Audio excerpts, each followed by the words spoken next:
On the Choose to Think podcast, I will encourage and empower you to engage and optimize your best thought life in practical, meaningful ways so that you can live day by day in joy, peace, and God's purpose despite all externals. This is Victoria, and welcome back to the Choose to Think podcast. I'm so glad you're here. Scholars suggest that the context of Psalm 20 was during the Israelites' war with the Ammonites and Syrians back around 1036 BC.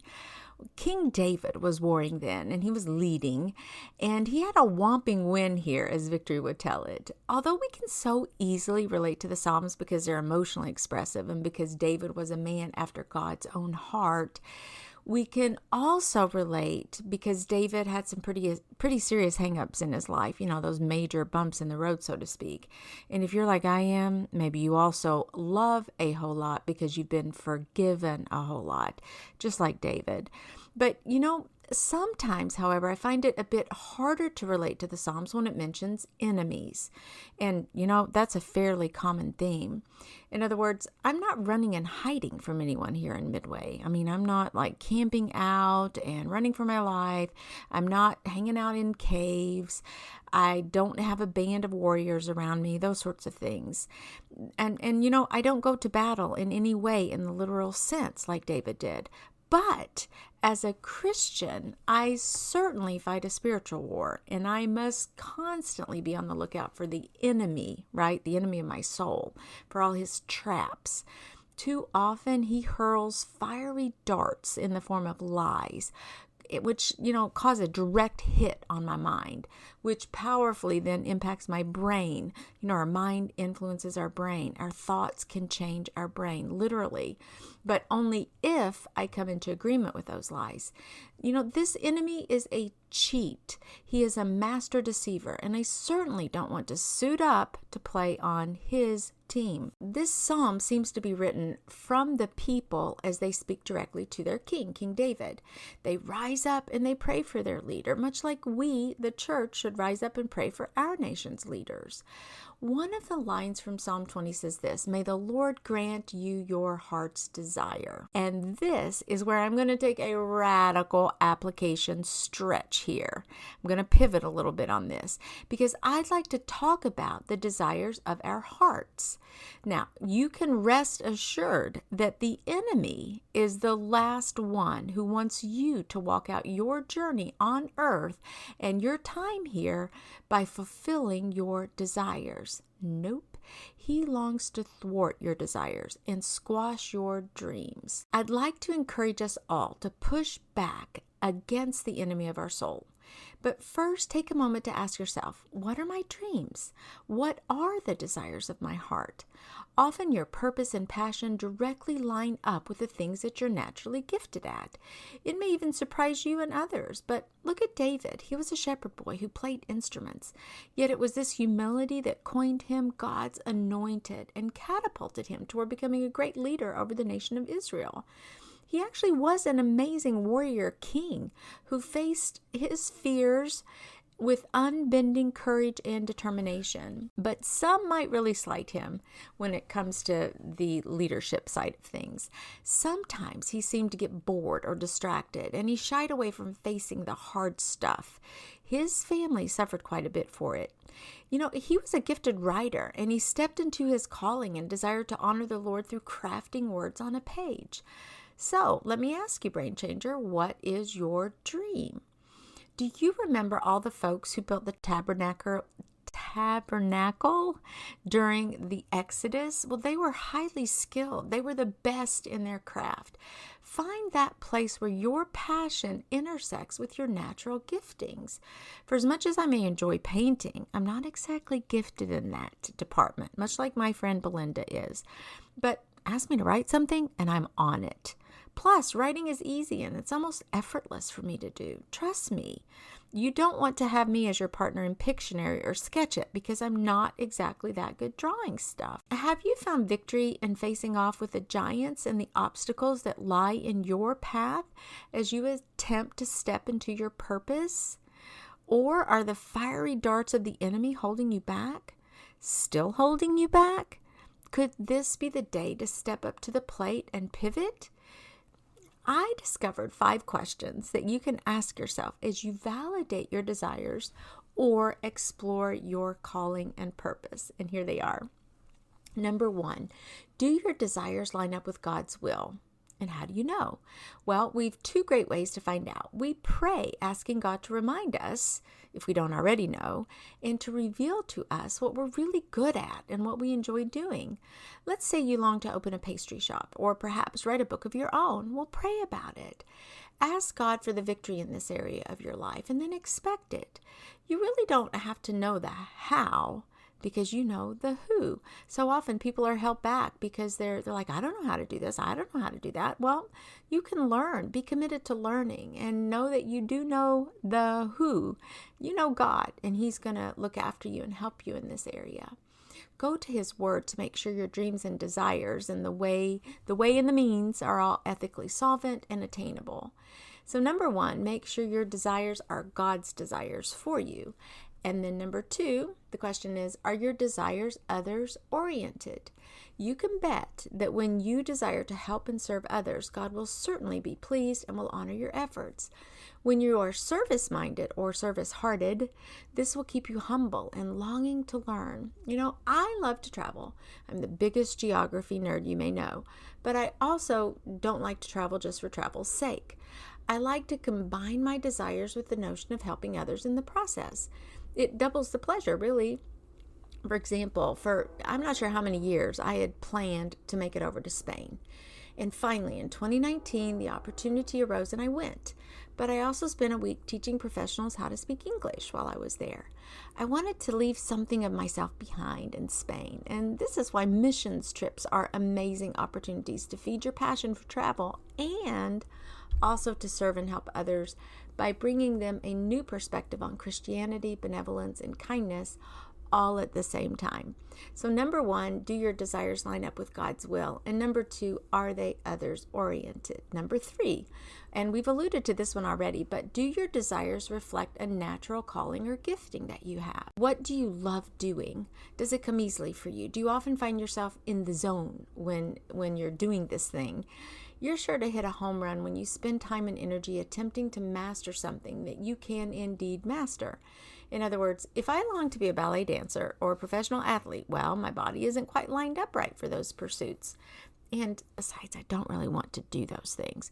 But I do love sports and I'm competitive, but I'm not obsessive about them. In other words, I don't just wake up thinking, I can't wait to play tennis or pickleball today.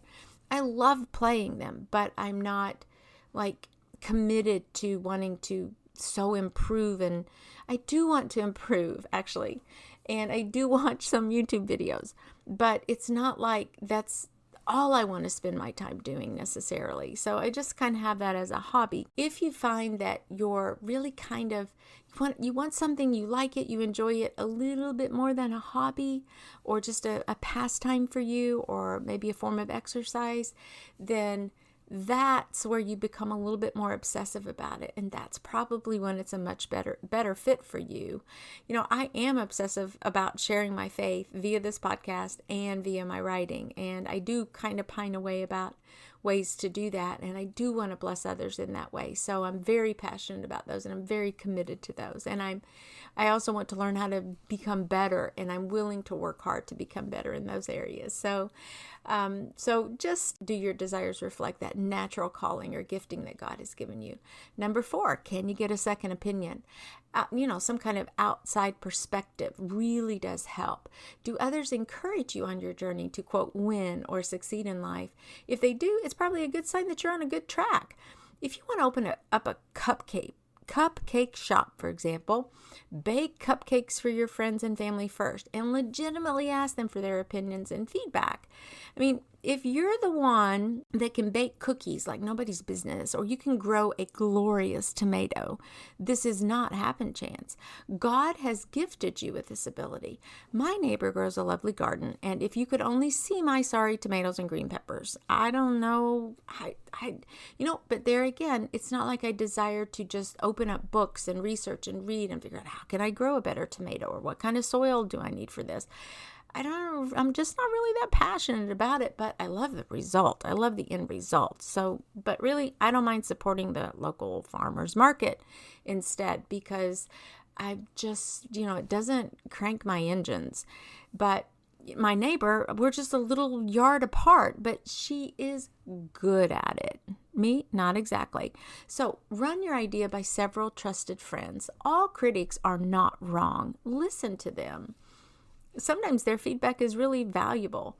Okay, so we make sure our desires line up with God's will. We make sure we aim to serve others. Our desires are matched with our God-given abilities and talents, and others support those talents, encouraging us. And number 5, are you ready to sacrifice to achieve your desires? Unlike King Saul, who thought sacrifice was better than obedience, David knew his heart must be set on God first and foremost.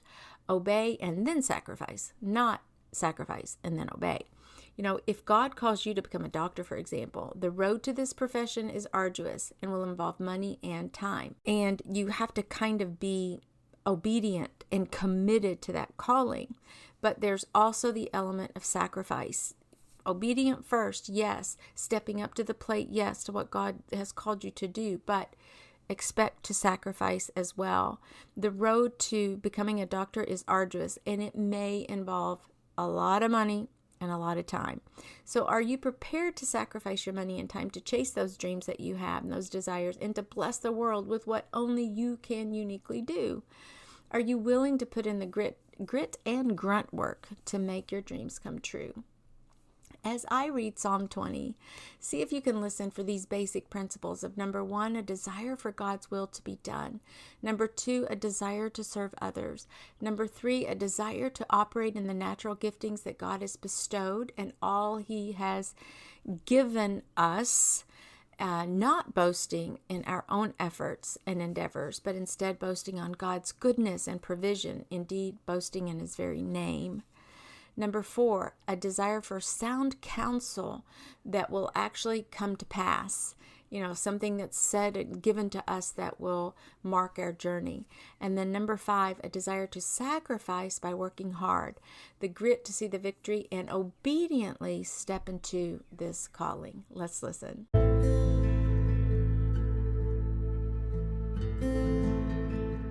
Psalm 20, the NASB version.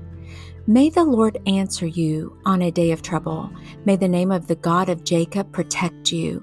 May He send you help from the sanctuary and support you from Zion. May He remember all your meal offerings and accept your burnt offering. May He grant you your heart's desire and fulfill your whole plan. We will sing for joy over your victory, and in the name of our God, we will set up our banners. May the Lord fulfill all your desires. Now I know that the Lord saves His anointed. He will answer him from His holy heaven with the saving strength of His right hand. Some praise their chariots and some their horses, but we will praise the name of the Lord our God. They have bowed down and fallen, but we have risen and stood upright. Save, Lord, may the King answer us on the day we call. And this is the word of the Lord.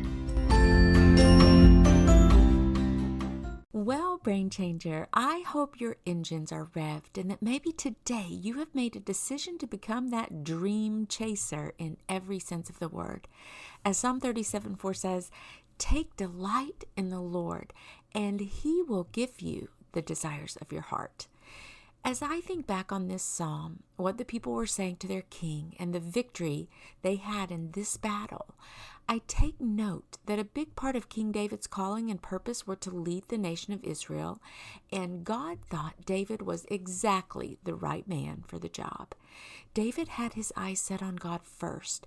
He aimed to be obedient in this office. He recognized that his kingship was critical in serving the Hebrew people, yet he never lost sight that he was first a servant of God. His heart was geared toward God. God built David to be brave. Do you remember how he fought the lion and the bear, not to mention the giant Goliath? David naturally brought this courage to his kingship as he was a mighty warrior.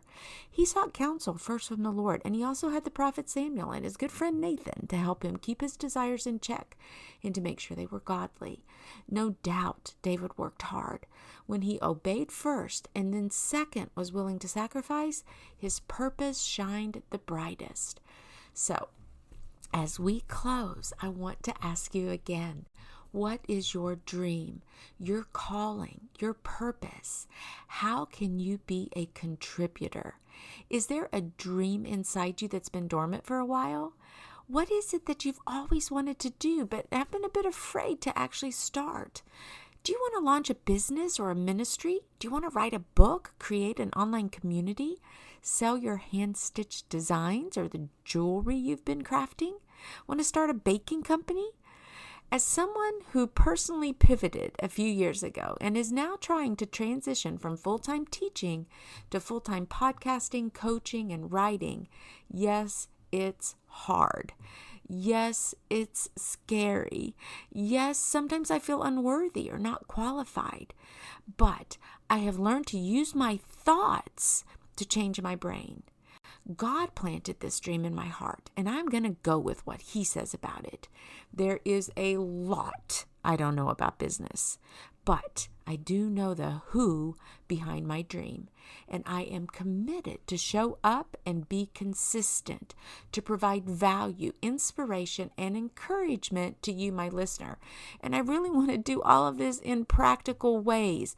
I don't want our conversations always to be lofty and kind of out there, and I never want you to think that I'm some Sally super Christian. No way. I want this to be real and important, significant. I want to provide value for you, inspiration and encouragement. This is one of the reasons I covet your support. Thank you so much for spending your time here with me a couple times each week. Let's keep the fire burning, shall we? That's the wrong address, but drop me a line at choosetothink@gmail.com and let me know how I might support you. You can also Facebook message me. So, all right, let's pray.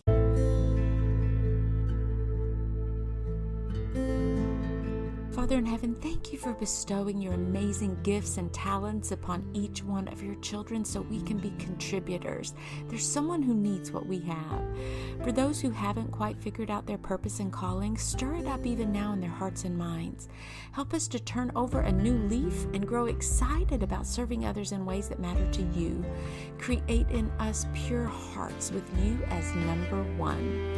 Help us to keep our eyes on Jesus as the author and perfecter of our faith. And when we feel afraid, remind us that you've not given us a spirit of fear, but one of power, love, and a sound mind. Teach us to take those thoughts captive that stand in the way of the purpose you have for us. In Jesus' name, amen.